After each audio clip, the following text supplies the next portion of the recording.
जय गुरु जी। सभी संगत को प्यार भरा जय गुरु जी। दिल की गहराइयों से प्रणाम, कोटि कोटि प्रणाम सभी संगत को, गुरु परिवार को।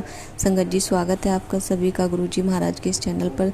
संगत जी, अगर आप भी अपना सत्संग शेयर करना चाहते हैं तो मेरे व्हाट्सएप नंबर पर अपना प्यारा सा ऑडियो रिकॉर्ड कर भेज सकते हैं।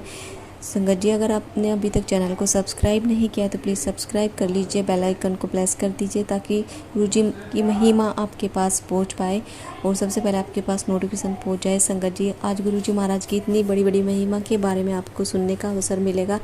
जो संगत आंटी जी थी वो फिजिकल फॉर्म में गुरुजी महाराज के साथ थी।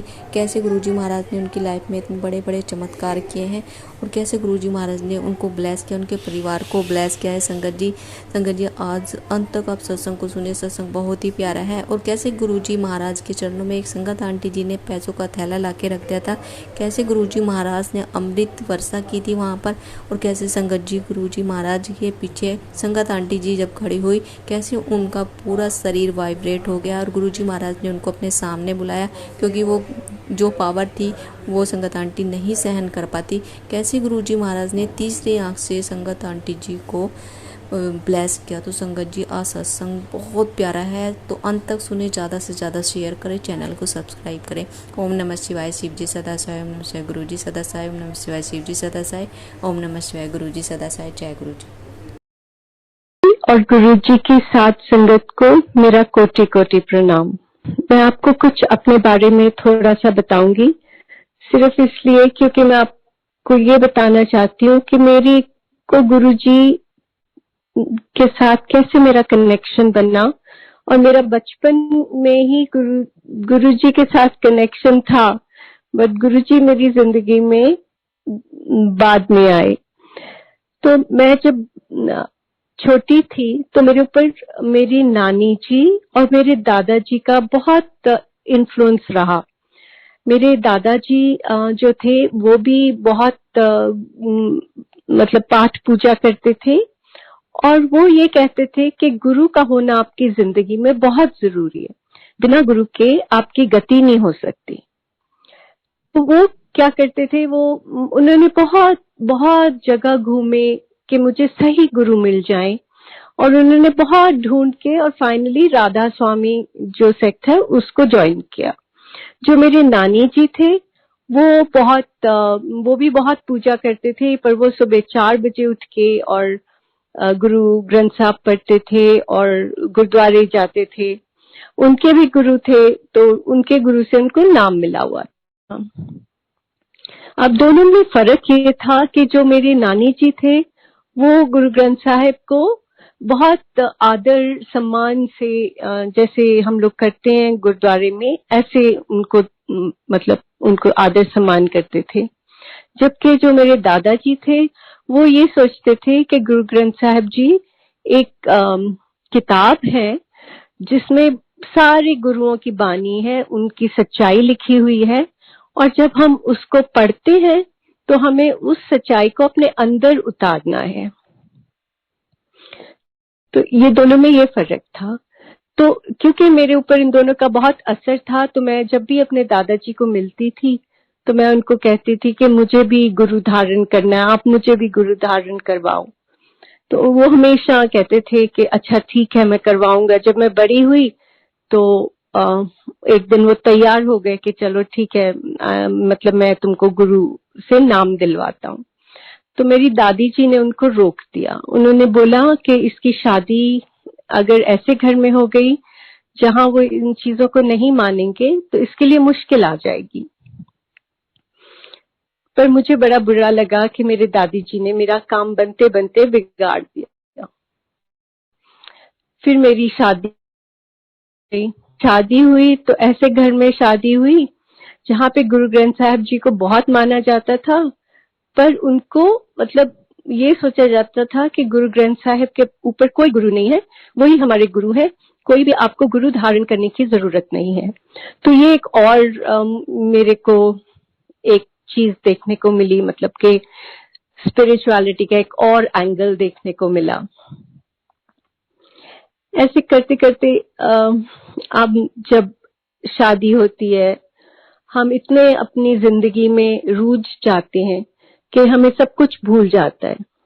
भगवान कहीं एक बैक सीट ले लेते हैं और हम सोचते हैं कि यही जिंदगी है। तो ऐसे करते करते टाइम निकलता गया और एक टाइम आया कि मेरे फादर इन लॉ की डेथ हो गई और मुझे अपने मदर इन लॉ के पास आके मेरठ रहना पड़ा, क्योंकि वो कह रहे थे कि मैं अपना घर नहीं छोड़ूंगी और मेरे हस्बैंड अकेले बेटे थे, तो हमारी जिम्मेवारी भी बन गई और हमने करना मतलब वही करने को सही समझा, तो मैं वहां रहने लग गई। कुछ सालों बाद मुझे ऐसे लगने लगा कि क्या जिंदगी है, हम खाते हैं पीते हैं, we have a good life, और उसके अलावा क्या है, कुछ खालीपन सा फिर से महसूस होना शुरू हो गया मुझे। तो ऐसे एक दिन मेरे दादाजी मेरे पास आए और उन्होंने मुझे बोला कि बेटा मैंने ना तेरे भाइयों के नाम पे सारी प्रॉपर्टी लगा दी है, तो मैंने तेरे नाम पे कुछ नहीं डाला, तो तुझे क्या चाहिए। तो मैंने उनको बोला कि बापूजी आप ये बोलते हो ना कि गुरु से बढ़ के कोई धन नहीं होता, तो आप मेरे लिए प्रे करो कि मुझे गुरु मिल जाए, मुझे सच्चे गुरु मिल जाए। तो उनकी आंखें भर आई, उन्होंने आंखें बंद करी और उन्होंने मेरे लिए प्रे किया। उसके कुछ दिन बाद मैं चंडीगढ़ अपने पेरेंट्स के पास आ गई। तो जब मैं वहां आई तो मेरे मम्मा ने मुझे बोला कि बेटा यहाँ पे ना एक गुरु महाराज आए हुए हैं, उसी सेक्टर में थे, उसी जगह पे जहां हम थे, हमसे 5 घर दूर, और कहते कि तू चलेगी मेरे साथ। आई सेड मम्मा जरूर चलूंगी। सो हम शाम को गए, वहां पे गए। गुरुजी तब 33 सेक्टर में होते थे। जब मैं गेट पे पहुंची तो मुझे इतनी ज्यादा रोजेस की फ्रेग्रेंस आई और मैं सोचने लगी कि यहाँ पे कितनी अगरबत्तियां लगाई हुई हैं, कितनी ज्यादा फ्रेग्रेंस है, इतनी फ्रेग्रेंस कि मुझे लग रहा था कि वो आपको जैसे आपके ऊपर ही अंदर ही घुसती जा रही है, इतनी ज्यादा फ्रेग्रेंस थी। तो जब हम आगे आए तो गुरुजी बैठे हुए थे अपने सिंहासन पे और गुरुजी ने उस दिन एक नीले रंग का चोला पहना हुआ था। तो मेरे मामा ने मेरे को इंट्रोड्यूस किया उनसे। तो मेरे को उन्होंने बोला गुरुजी मेरी बेटी है। उन्होंने इतना ही बोला तो गुरुजी मेरे को आगे से बोलते हैं, अच्छा तो तू मेरठ तो आई है। मैं क्या, हाँ जी गुरुजी। फिर उन्होंने मुझसे कुछ बातें की जो मुझे अभी याद नहीं है, पर ही मतलब काफी देर मुझसे बात करी और फिर मैं साइड में होके बैठ गई। जब मैं वहां बैठी मैंने रोना शुरू कर दिया। मुझे इतना रोना आ रहा था और मुझे बड़ी अपने आप पे हैरानी भी हो रही थी और शर्म भी आ रही थी कि लोग क्या सोचेंगे कि ये क्यों रो रही है। तो मेरा रोना बंद ही नहीं हो रहा था और मुझे ऐसे लग रहा था कि जैसे मैं अपने घर वापस आ गई होती हूँ। मैं जितनी देर वहां बैठी मैं रोती रही। लंगर खाया, घर आ गए। जब हम घर आए तो अगले दिन फिर से हम गए गुरुजी के पास। तो उस दिन जब मैं गई तो मैं गुरुजी के सामने जाके बैठ गई और मैंने गुरुजी की तरफ देखना शुरू कर दिया और मैंने सोचा, मैंने कहा कि गुरु तो सफेद कपड़े पहनते हैं और यहाँ उन्होंने ऑकर रंग के कपड़े पहने होते हैं, पर गुरुजी ने तो बड़े फैंसी कपड़े पहने हुए हैं। जैसे ही मेरे दिमाग में ये बात आई तो मुझे अपने आप पे बड़ी शर्म आई और मैंने अपनी आंखें बंद करी और मैंने सोचा कि सुखमनी साहब में ये तुक है। तब मैं बड़ा पाठ करती होती थी कि साध का निंदक महाहत्यारा, साध का निंदक परमेश्वर मारा। मैंने अपनी आंखें बंद करी और मैंने कहा गुरुजी मुझे माफ कर दो, मुझे नहीं पता आप कौन हो, मुझे बताओ आप कौन हो। और साथ संगत मेरे सिर के अंदर इतनी जोर से आवाज आई कि तू मेरे कपड़े देखन आई है। एक कपड़े तो मैं उन्हां लिए पाए है जिन्होंने मैं इथों वापस भेजना है। तो कह रहे थे कि ये कपड़े मेरे देखने आई है क्या? ये कपड़े तो मैंने उनके लिए पहने हैं जिनको मैंने यहाँ से वापस भेज देना है। मैंने एकदम डर के आंखें खोली और गुरुजी मेरे को देख के स्माइल कर रहे थे। उसके बाद मैं जितने दिन वहां रही, मैं गुरुजी के पास जाती रही। फिर मेरे हस्बैंड आए और वो बिल्कुल किसी को नहीं मानते थे। अगर मैं कहती थी कि मैंने गुरुद्वारे भी जाना है, तो वो कहते थे ठीक है तू हुआ, मैं बाहर खड़ा हूं। ये बिल्कुल भी बिलीव नहीं करते थे। तो उस दिन मैंने उनको बोला, मैंने कहा चलो मैंने गुरुजी के पास जाना है, हमने एक पार्टी पे जाना था। मैंने कहा प्लीज मेरे को 5 मिनट के लिए जाने देना, मैं फिर भाग के आ जाऊंगी, आप गाड़ी में ही बैठे रहना और फिर हम चलेंगे। तो उन्होंने मेरे मामा को बोला कि मामा जो लोग 60 साल पे करते हैं, आपने इसको 30 पे लगा दिया करने, ये तो गलत बात है। इसको ये क्या करती फिर रही है कि यहाँ हिंदुस्तान में तो आप एक ईंट उठाओ तो आपको 10 साधु मिलते हैं। एनीवेज मैंने फिर भी इंसिस्ट किया और मैं भाग के चली गई गुरुजी को मिलने, और मैंने सोचा कि मैं माथा टेकूंगी और जल्दी से वापस आ जाऊंगी। नॉर्मली साध संगत वहां पे 70-80 लोग होते थे। उस दिन इतनी भीड़ थी और इतनी लंबी लाइन लगी हुई थी कि मैं जाके लाइन में खड़ी हो गई और मैंने सोचना शुरू कर दिया, मैं कहा गुरुजी आज तो मेरे को डांट पड़ जाएगी, तो बचाओ मुझे। जैसे ही मैंने मुड़ के देखा तो वो लाइन में पीछे खड़े थे। हमने माथा टेका, बैठ गए और मैं पूरा टाइम डरती रही कि अभी मुझे डांट पड़ेगी, अभी मुझे डांट पड़ेगी। थोड़ी देर के बाद मैंने इशारे से पूछा कि चलें, तो ही सेड ओके चलते हैं, और हम उठ पड़े। और बाहर आके मुझे कहते हैं कि तू क्यों उठी, हम बैठे रहते वहां पे। तो ये है गुरु महाराज। उसके बाद मेरे हस्बैंड की पोस्टिंग लेबनान हो गई और वो लेबनान चले गए। वो अपने पीने के शौकीन थे, तो वहां जाके उनको लिवर सिरोसिस हो गया और मुझे मैसेज आया कि वो बहुत बीमार हैं और मेरे को बुलाया गया लेबनान। तो मैं मेरठ से दिल्ली आई, बहुत ज्यादा घबराई हुई थी, बहुत डर था मन के अंदर कि पता नहीं क्या होगा। हम हमेशा अपने बारे में सोचते हैं कि मेरा क्या होगा, बच्चों का क्या होगा। फिर जब हम वहां पहुंची मैं दिल्ली, तो वहां पे कुछ ऑफिसर्स थे जो पीछे रह जाते हैं रेयर पार्टी में, वो लोग पीछे मतलब दिल्ली में ही थे, लेबनान नहीं थे। तो उन्होंने मुझे पिकअप किया और मैंने उनको बोला कि मैंने छोटे मंदिर जाना है, एम्पायर स्टेट। तो उन्होंने मुझे बोला मैम आप खाना खा लो, खाना खा के चलते हैं। मैं कहती रही कि मुझे नहीं खाना, आप मुझे वहां ले जाओ, पर वो माने नहीं, कहते मैम खाना खाओ फिर चलते। तो उन्होंने मुझे खाना डाल के दे दिया। मैंने सोचा चलो खाओ, फिर खत्म होगा खाना तो ले जाएंगे। तो जैसे ही मैंने खाना खाया तो उसमें मीट था, और उस दिन शिवरात्रि थी। मैं शिव जी के व्रत रखती होती थी बचपन से, और मैंने जैसे ही खाया मेरे को इतना बुरा लगा कि मैं आज शिवरात्रि और इन्होंने मुझे मीट दे दिया। मेरा डर और बढ़ गया कि कुछ ना कुछ और गड़बड़ होने वाला है, जो ये मेरे को ये उल्टा काम मुझसे हो गया। मतलब हमारा डर इतना हमारे पे काबू कर लेता है कि हम हर चीज को रिलेट करने लग जाते हैं।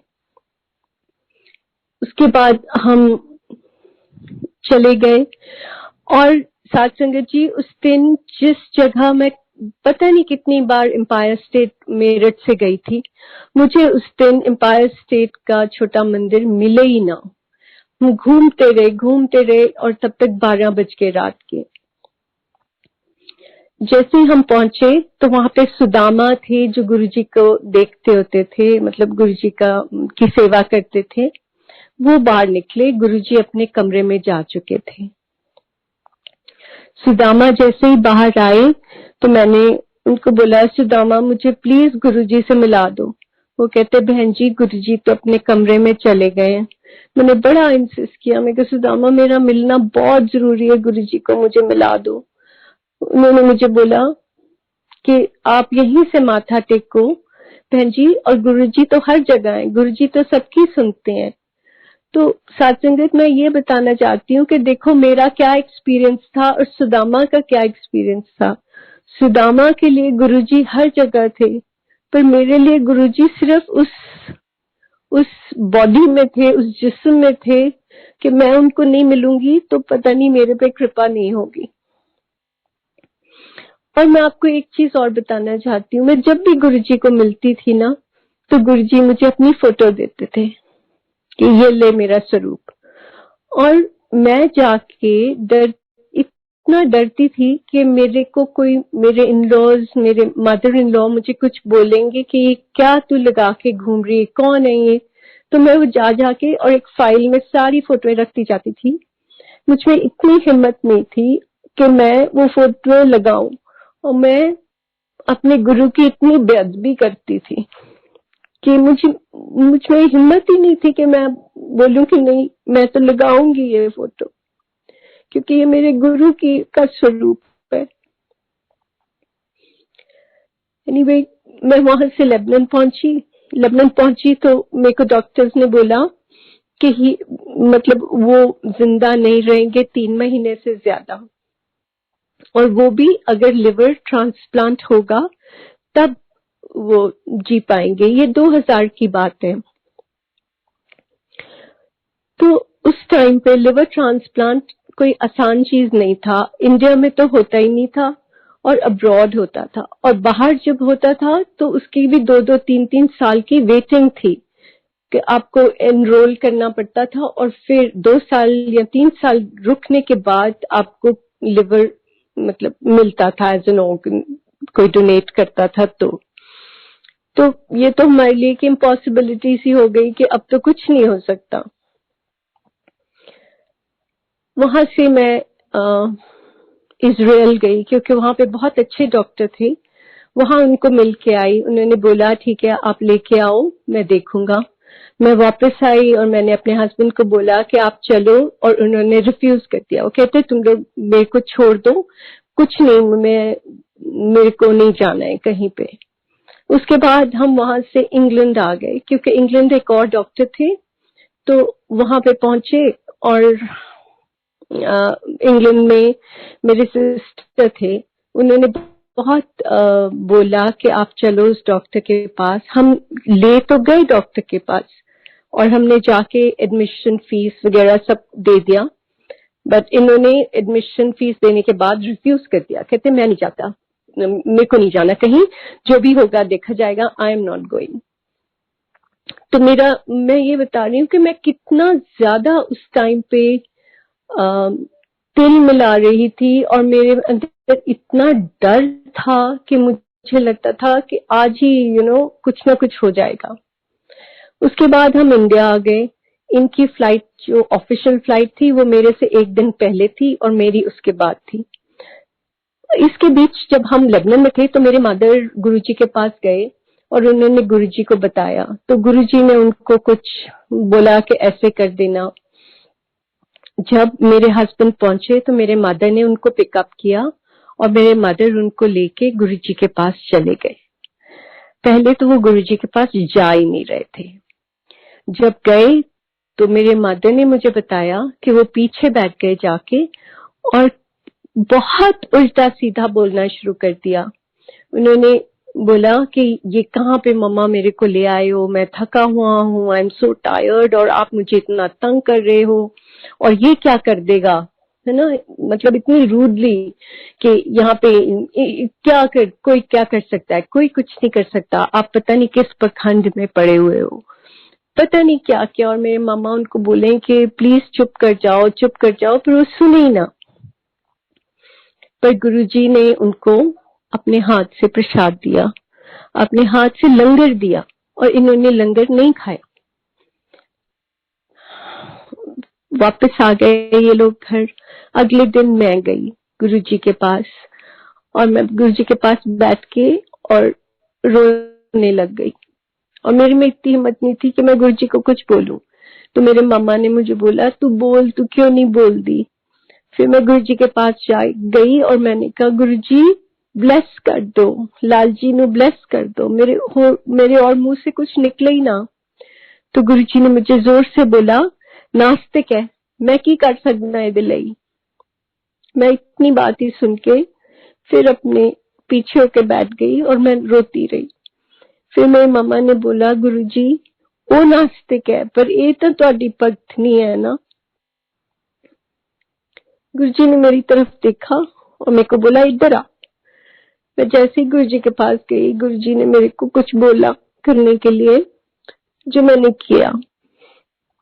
पर मैं आपको एक चीज बोलना चाहती हूँ कि ना, गुरुजी जरूर छोटी मोटी कुछ बोल देते थे कि ऐ कर दे, ओ कर दे, पर उसका कोई मतलब नहीं होता था।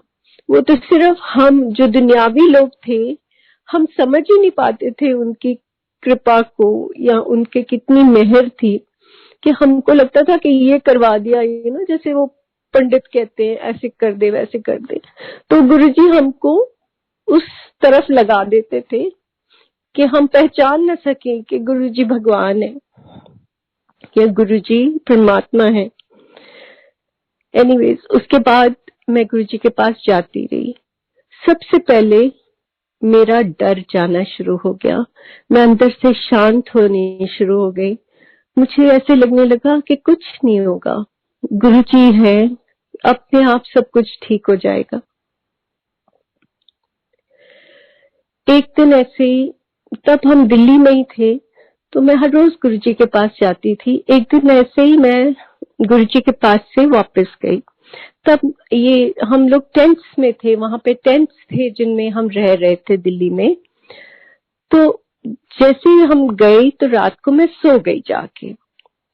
तो सोते सोते ना मुझे एकदम से ऐसे लगा जैसे टेंट के अंदर कोई घुसा है, और मैं डर के मारे उठ के और बैठ गई, और मैंने एकदम से आंखें बंद की हुई थी, मैंने पाठ करना शुरू कर दिया। जैसे मैंने, मतलब मेरे अंदर जहां पे अपनी तीसरी आंख होती है, यहाँ पे अंदर ऐसे खुला जैसे एक गोल सा चक्कर खुल गया, और जैसे कि कैमरा के अंदर एक अपर्चर सा होता है वैसे खुला, और वहां पे गुरुजी लाल चोले में बैठे हुए थे और मेरे को कहते, उठ जा, हुन सुत्ती पई है, मैं ठीक करना है। और फिर मुझे ऐसी स्मेल्स आनी शुरू हो गई जैसे कि हॉस्पिटल में आती हैं। थोड़ी देर ऐसे ही होता रहा और मैं उतनी देर पाठ करती रही, मैं डरी हुई थी। और थोड़ी देर बाद वो अपर्चर सा बंद हो गया और गुरुजी के वहां से मतलब चले गए मेरे माथे के अंदर से। और ऐसे लगा जैसे कोई फ्लैप को उठाता है, जैसे हवा सी बाहर निकलती है, ऐसे टेंट में से हवा सी बाहर निकल गई। अगले दिन जब मैं गुरुजी के पास गई तो गुरुजी मेरे को कहते हैं, फिर करता ना कल्याण? और मैंने बोला, हाँ जी गुरुजी। और फिर मैंने गुरुजी के हाथों की तरफ देखा और गुरुजी के जो नेल्स थे, जो उनके नाखून थे, वो नीले हुए थे।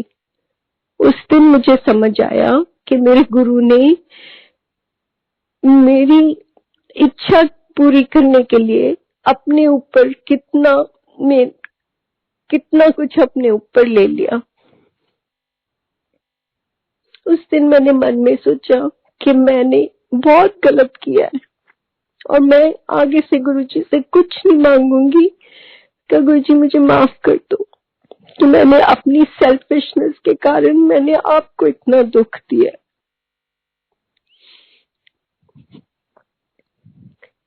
जब भी मैं गुरुजी के पास जाती थी, गुरुजी मुझे पूछते, मैं अपने मन के अंदर गुरुजी को बोलती थी कि गुरुजी लाल जी को मेरा मीत बना दो। लाल जी मेरे हस्बैंड का नाम था। और गुरुजी मेरे को अपने मुंह से, जैसे मैं माथा टेक के ऊपर उठती थी तो कहते थे, मान मिथनी।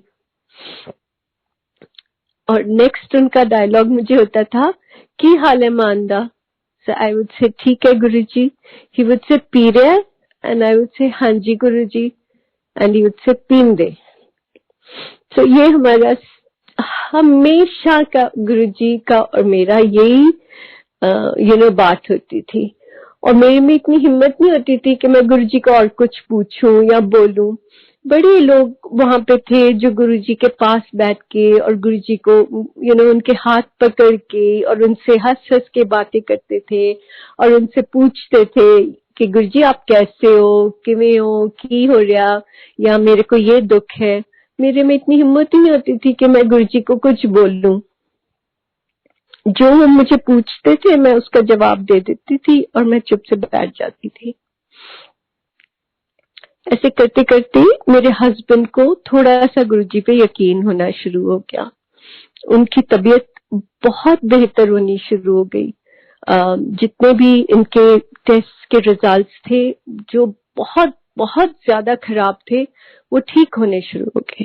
तो साथ संगत उन्होंने एक दिन शराब नहीं छोड़ी और डॉक्टर्स का कहा तो आप क्या मैं बताऊं कि जिन्होंने बोला था 3 महीने नहीं, वो उन्होंने 16-17 साल तक उनको कुछ नहीं हुआ।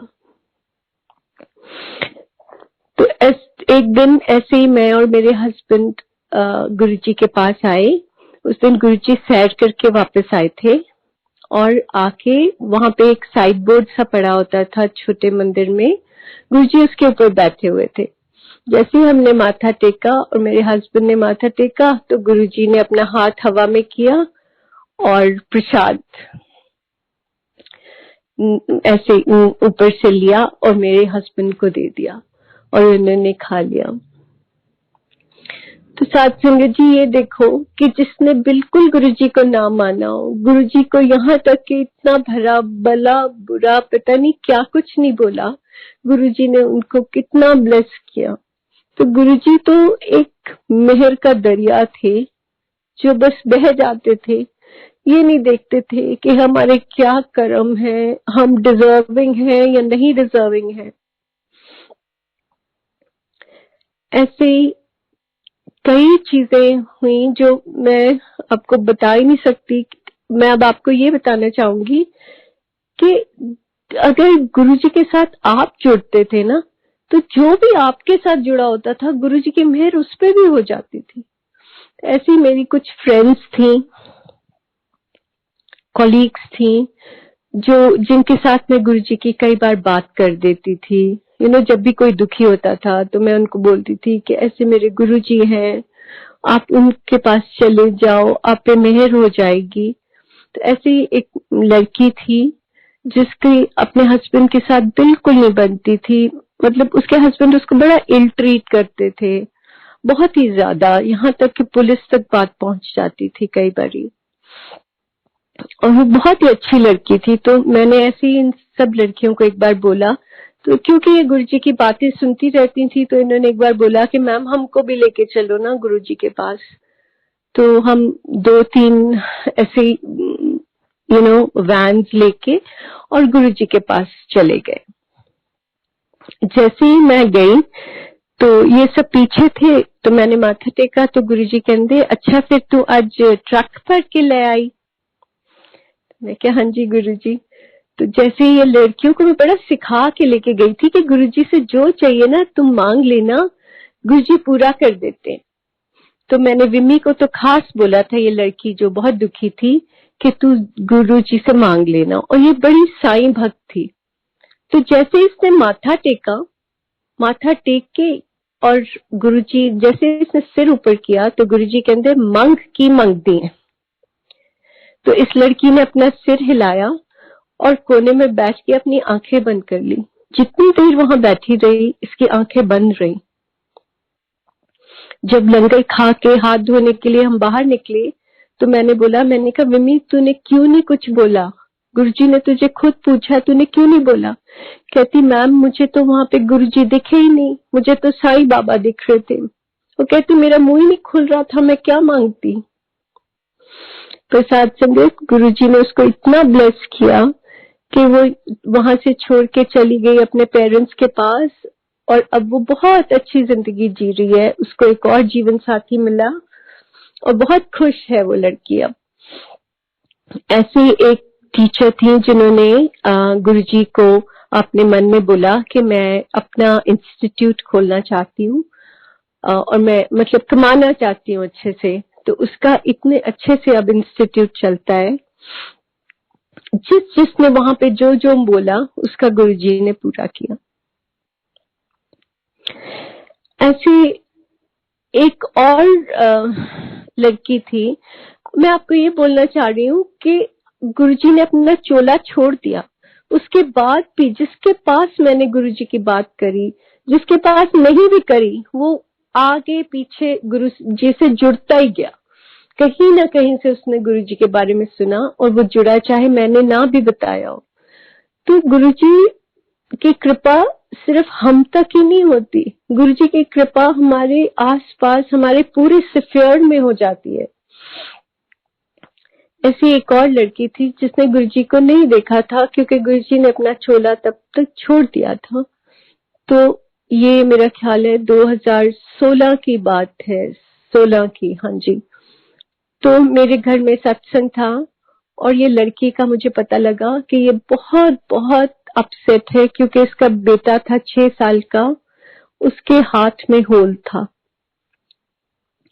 और डॉक्टर्स कह रहे थे कि ठीक नहीं हो सकता। तो बड़ी डिस्टर्ब थी। तो जब आरती होनी शुरू हुई तो मैंने इसको बोला, मैंने कहा तू कर आरती गुरुजी की सबसे पहले, गुरुजी तेरे को ब्लेस करेंगे, तू दुखी मत हो, तेरा सब कुछ ठीक हो जाएगा।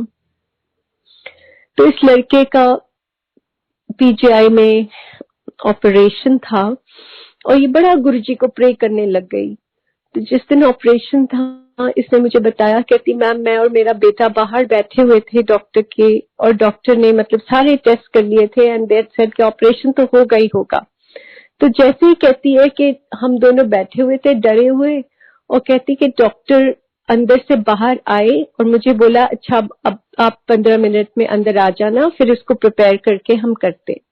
कहती जैसे ही डॉक्टर मुड़ के जाने लगे तो मुझे गुरुजी, पूरा स्वरूप गुरुजी का था। कहती डॉक्टर नहीं दिख रहा था, वैसे ही गुरुजी की सिर और गुरुजी का चोला मुझे दिखा।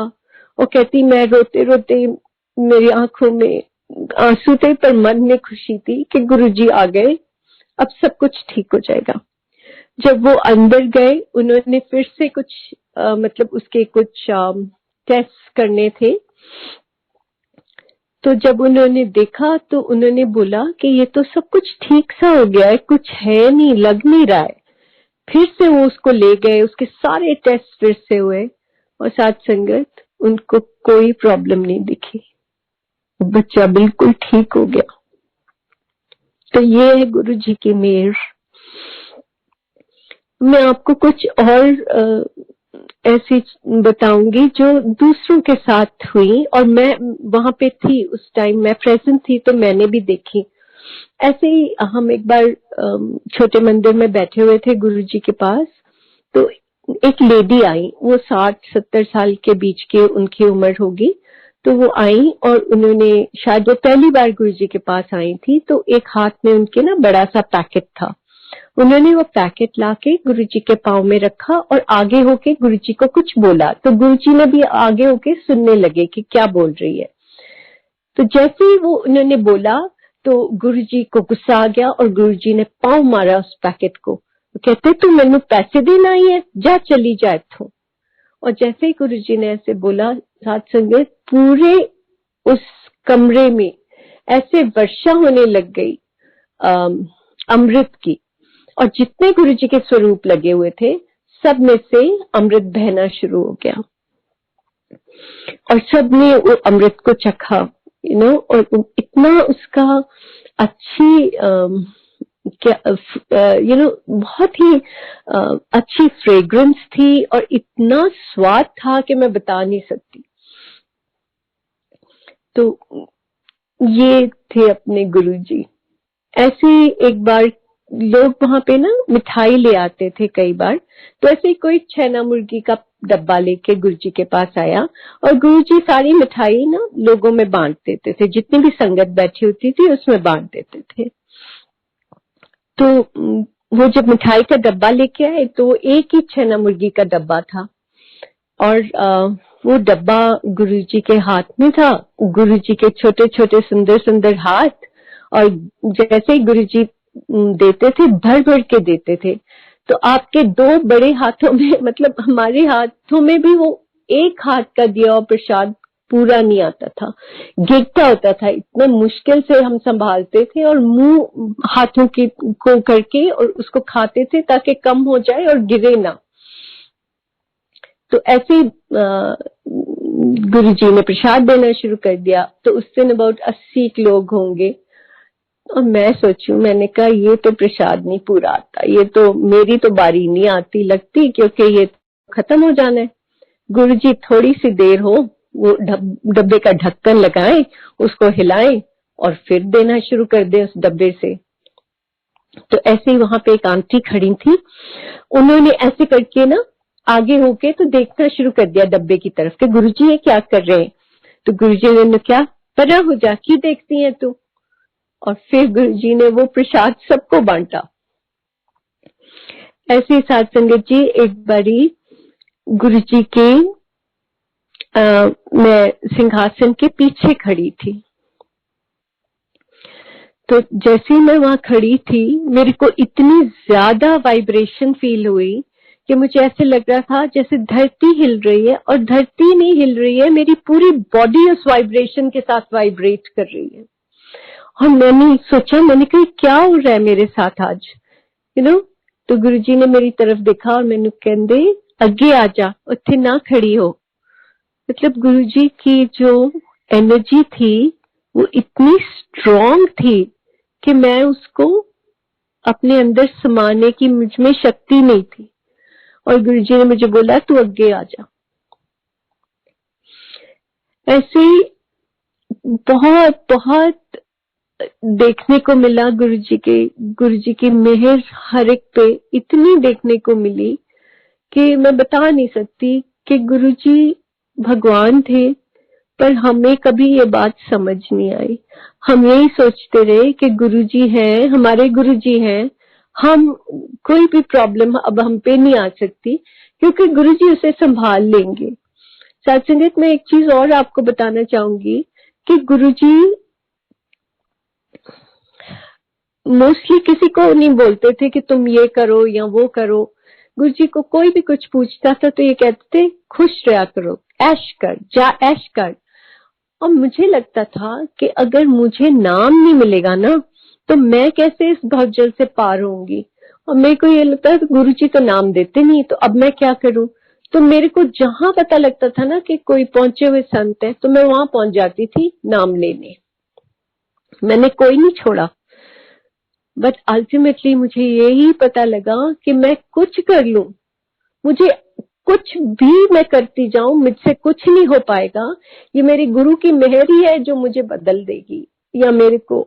और ये बदलाव हमें आया, मतलब हम गुरुजी के सामने जाके बैठते थे और हमारे अंदर आस्ते आस्ते हमारे अंदर बदलाव आने शुरू हो गए।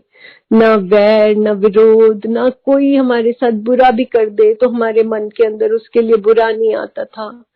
मतलब ये सारी चेंजेस, डर, सब कुछ आस्ते आस्ते अंदर से जाना शुरू हो गया। तो एक मैंने बचपन में स्टोरी सुनी थी कि जो राजा दशरथ थे उन्होंने बोला था मैं उसको गुरु धारण करूंगा जो मैं घोड़े की एक रकाब में पांव रखा हो मेरा, और मैं दूसरी रकाब में पांव रखूं उससे पहले मुझे भगवान के दर्शन हो जाए।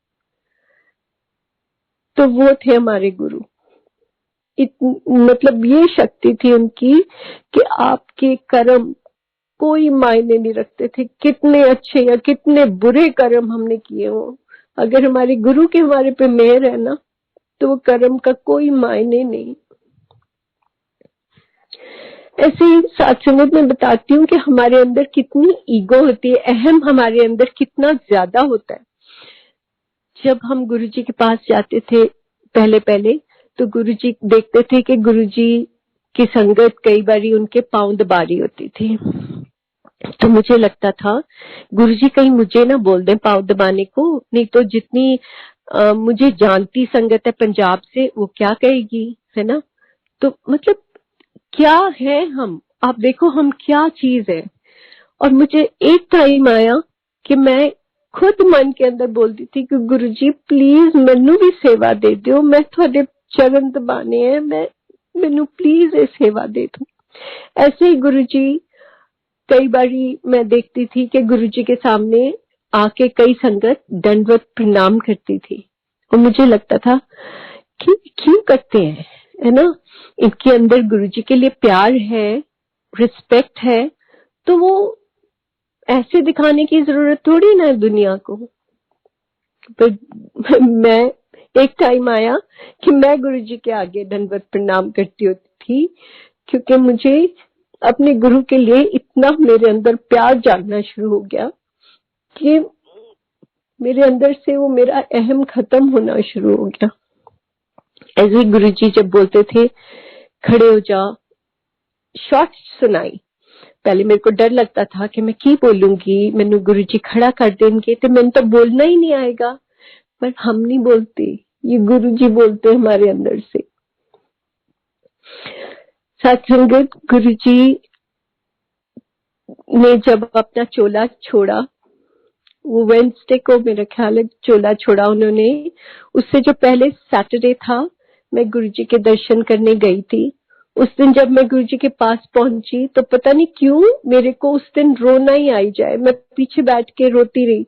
नॉर्मली हमें होता था कि हम भाग के गुरुजी के पास जितना पास हो सकता है जाके बैठे, पर उस दिन मेरे को पता नहीं क्यों मुझे लगा मेरे को कोने में जाके पीछे बैठना है, और मैं वहां बैठ के और रोती रही। जब मैंने गुरुजी को माथा टेका तो वही डायलॉग गुरुजी के और मेरे। गुरुजी ने क्या की हाल है मानदा, मैं क्या ठीक है गुरुजी। कहते पी रहा है, मैं क्या हाँ जी गुरुजी। कहते पीन दे। उस दिन मेरे अंदर पता नहीं कहां से हिम्मत आई और मैंने कहा ते गुरुजी मैं, तो आगे से मुझे गुरुजी बोलते तू मेरे कोल बैठ जा।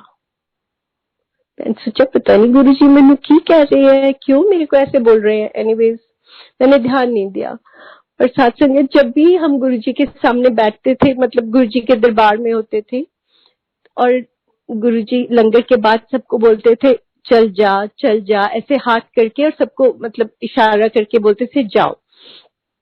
और सारी संगत गुरुजी से अपनी नजरें बचाती थी कि हम ना गुरुजी की तरफ देखेंगे तो गुरुजी हमें बोल ही नहीं पाएंगे जा, और गुरुजी ऐसे ऐसे करके हमको बुला के और भेज देते थे। और मैं मेरठ से अकेली चली जाती थी गुरुजी के पास शाम को, और रात को मतलब उसी रात वापस आ जाती थी। तो नॉर्मली गुरुजी मुझे 11 बजे भेज देते थे कि देर हो जाए। उस दिन गुरुजी ने मुझे नहीं बोला कि तू जा, और थोड़ी सी संगत रह गई। गुरुजी अपने कमरे में गए और गुरुजी ने जाके अपनी चोला बदला और आके नीचे कार्पेट पे जहां हम बैठे हुए थे मेरे बिल्कुल पास आके बैठ गए।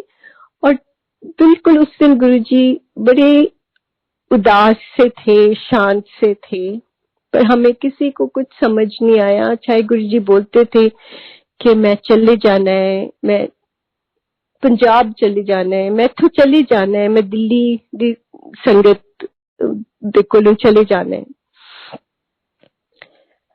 हमें किसी को समझ नहीं आया। जिस दिन पता लगा कि गुरुजी ने अपना चोला छोड़ दिया है, पहले तो बड़ा ही ज्यादा मन उदास और रोए हम, पर पता नहीं अंदर से फिर कहां से एक शांति सी आ गई कि गुरुजी तो कहीं नहीं जा सकते, गुरुजी तो यही है।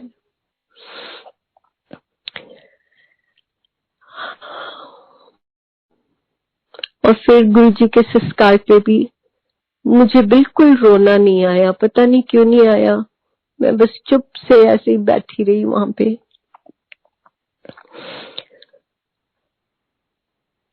तो मैं ये बताना चाह रही हूँ कि कई बारी बड़ी मन उदास हो जाता था कि गुरुजी तुसी तो सानू दिखते नहीं, कभी भी दिल उदास ਹੁੰਦਾ है, किथे जाइए, कौन सी जगह है हमारी, हम कहाँ जाएं।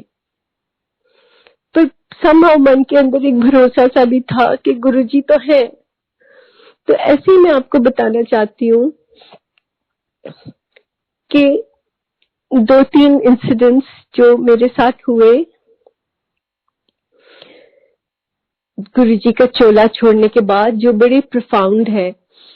ऐसे एक बार मैं कुछ साल पहले गुरुजी के मंदिर, बड़े मंदिर गई, और इतनी ज्यादा उस दिन भीड़ थी, गुरु पूर्णिमा थी। तो लाइन में, कितनी लंबी लाइन में खड़े रहे, और मेरे मन में बार बार आई कि गुरुजी कहते होते थे कि आया करो, नहीं तो एक टाइम आएगा तुम्हें मेरे दर्शन नहीं होंगे। और हम सोचते थे गुरुजी ऐसे क्यों बोलते हैं, कितने लोग हो जाने, है ना, यहाँ आओ तो ज्यादा से ज्यादा 100-150 लोग होते हैं छोटे मंदिर में, बड़े मंदिर में फंक्शन होता है 3,000 मैक्सिमम, इतने लोग होते हैं, तो गुरुजी ऐसे क्यों बोलते हैं।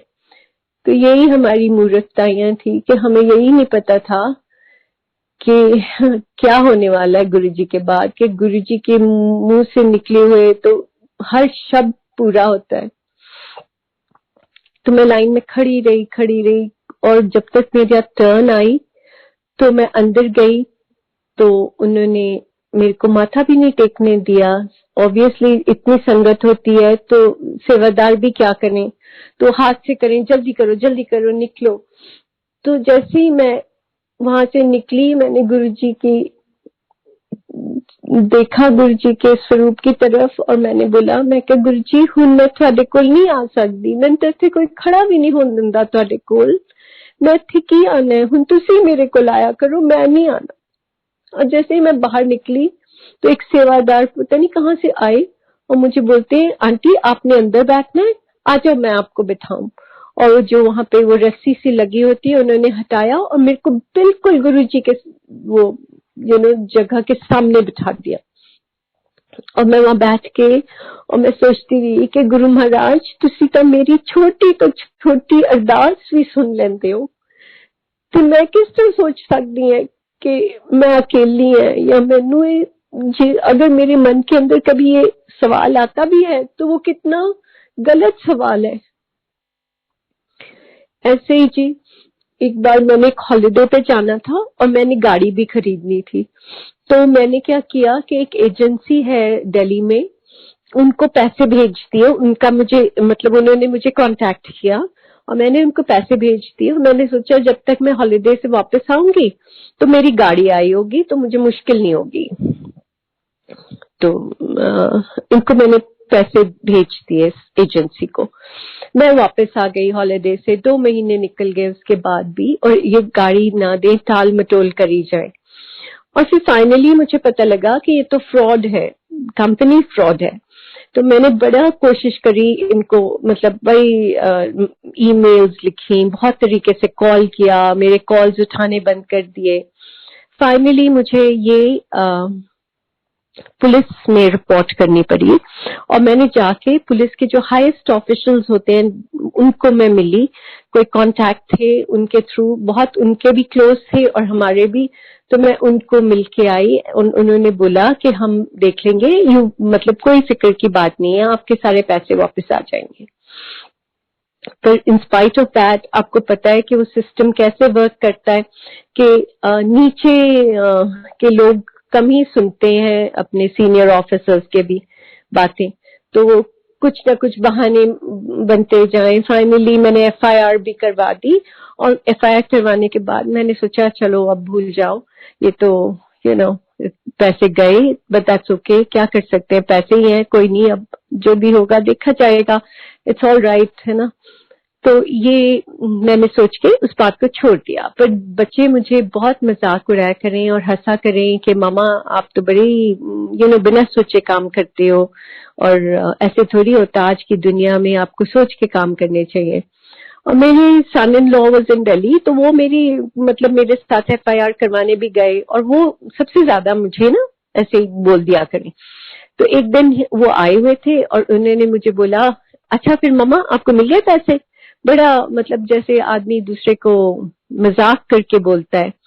तो मेरे को उस दिन बड़ा दुख सा हुआ और मेरे कमरे में गुरुजी की फोटो लगी हुई है मेरे बिल्कुल बिस्तर के सामने। तो मैंने ऊपर देख के और मैंने दिल में बोला, मैं क्या गुरुजी होता है बच्चे भी मेरा मजाक उड़ाने लग गए। बस मैंने इतना ही बोला, मैंने ये भी नहीं बोला कि मेरे को पैसे ले दो, या मैंने नहीं बोला था क्योंकि मुझे लगता था कि मैं अपने गुरु को क्या ये छोटी छोटी बातें क्या बोलूं, है ना, उनको सब कुछ तो पता है, तो जो मेरे लिए सही है वो ही करेंगे। जैसे ही मैंने बोला, ये सैटरडे की बात है, मुझे उसी दिन कॉल आ गया पुलिस स्टेशन से कि आप मंडे को आ जाइए कोर्ट में और आपके पैसे मिल जाएंगे। मैं गई और मेरे को चेक मिल गया। तो ये है हमारे गुरु की मेहर। ऐसे ही साथ संगत मैं आपको बताना चाहती हूँ कि एक लड़की थी जो मेरे पास मेरे साथ काम करती थी। उसकी शादी हो गई और वो लुधियाना चली गई। ये 4-5 साल की पहले की बात है। और वहां जाके उसके जो हस्बैंड थे, उन्होंने उसके साथ कुछ अच्छा व्यवहार नहीं किया और वो बहुत मतलब गलत सी चीजें करते थे और वो बहुत ज्यादा दुखी थी। उसका एक बेबी भी हुआ जो कि उसको कुछ न्यूरोलॉजिकल प्रॉब्लम्स थी। वो मतलब बहुत हाइपर एक्टिव है। तो इस लड़की ने उसका बहुत इलाज कराया। फाइनली वो उनको छोड़ के और अपने पेरेंट्स के पास आ गई और उसने मुझे एक दिन मैसेज किया। उससे पहले उसका मुझे कभी मैसेज नहीं आया था। उसने मैसेज किया कि मैम मेरे को जॉब दिलवा दो। उसने मेरे को अपनी पूरी कहानी बताई और मुझे बताया कि मैंने अपना बच्चे के इलाज के लिए गोल्ड भी बेच दिया है, अब मेरे पास कुछ भी नहीं बचा है, तो मुझे जॉब की बहुत जरूरत है।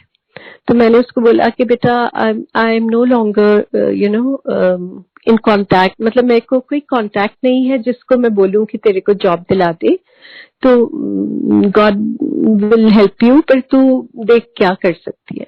तो उसने मुझे बोला कि मैम आपके सिवाय मेरा कोई सहारा नहीं है, मुझे कोई नहीं है जो मेरी मदद करेगा, आप मेरी मदद कर दो और मेरे को आप जैसी मर्जी जॉब दिला दो, मैं वो करने को तैयार हूँ, पर मैम मैं किसी को नहीं बोल सकती, मुझे कोई नहीं जानता। उस दिन फिर मैं गुरुजी की तरफ देख के मैंने बोला, गुरुजी मैं इतने लोगों की मदद कर पाती थी, मैंने क्यों बंद कर दिया। अब नहीं, मैंने खुद ही बोला था गुरुजी मैं नहीं हूं करना कुछ भी काम को, मैंने नहीं करना। और फिर मैंने गुरुजी को बोला, मैं गुरुजी प्लीज, मैं कितने लोगों की मदद कर पाती थी जो इतने अच्छे लोग थे, आपकी कृपा के कारण मैं उनकी मदद कर पाती थी, पर अब मैं नहीं कर सकती। साथ संगत जी, मुझे अगले दिन ही कॉल आता है उन लोगों का जिनको मैंने कई बार रिफ्यूज कर दिया था कि मैं नहीं काम करूंगी आपके पास। उनका कॉल आता है मुझे और मैं इस लड़की के लिए वहां पे एक जॉब का बंदोबस्त कर पाती हूँ। तो साथ संगत, गुरु महाराज की कृपा जो है ना, वो बहुत अपार है, बहुत बहुत अपार है। इतनी वो आपके ऊपर अपनी मेहर ऐसे गिराते हैं, डोलते हैं, जिसको पंजाबी में बोलते हैं ना।